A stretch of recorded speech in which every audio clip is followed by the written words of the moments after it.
تو اس کے لیے تحریک لبیک انشاءاللہ میں ہی سیکورٹی کمیٹی میں یہاں پہ حاضر ہوتا رہا ہوں اور بالکل ہمارا کرسٹل کلیئر ریکارڈ آ چکا ہے. We are the only party who cleared the scrutiny and funding case.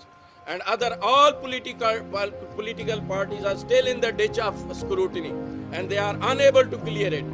Agar they stay unable, then this is our request to everyone, even the courts.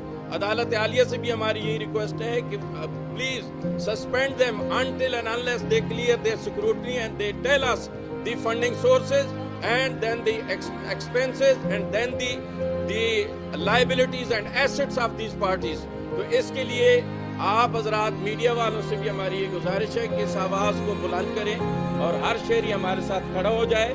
اور ہمیں جو رول کرنے والی یہ حکومتی پارٹیاں ہیں ان سے ہمیں یہ پوچھنے کا جو حق ہے, ہم اس حق کو استعمال کرتے ہوئے میدان میں ان سے پوچھیں کہ تم یہ پیسے کہاں سے لا رہے ہو اور کہاں لگا رہے ہو اور ملک کے ساتھ اور ملک کی معیشت کے ساتھ یہ کیا کھلواڑ بنا جا رہا ہے. اور تم نے کشمیر کا سودا کر دیا. اور کشمیر کے ساتھ ساتھ میں ایک ایشو آج اس میڈیا کے سامنے ایک اور جو ہمارا پنک سالٹ ہے, پنک گولڈ آف پاکستان جو انڈیا کو مفت میں جا رہا ہے سنس 1947.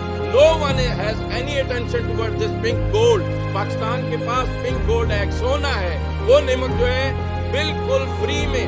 اور اس کی جو ٹریٹی تھی انڈیا کے ساتھ, وہ ٹریٹی یہ تھی کہ ہم اگر ان کو نمک دیں گے تو اس کے بدلے میں ہمارے پانیوں کے ساتھ جو ہے انڈیا کوئی کھلواڑ نہیں کرے گا.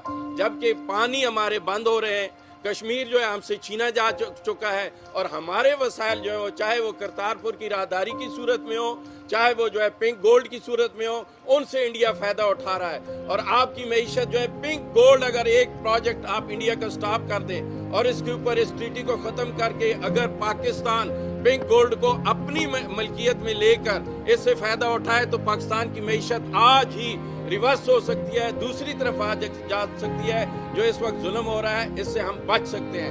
تو اس کی طرف ہم قوم کو توجہ دلانا چاہتے ہیں اور میڈیا سے یہی درخواست کرتے ہیں کہ ان چیزوں کو لوگوں کے سامنے لائیں.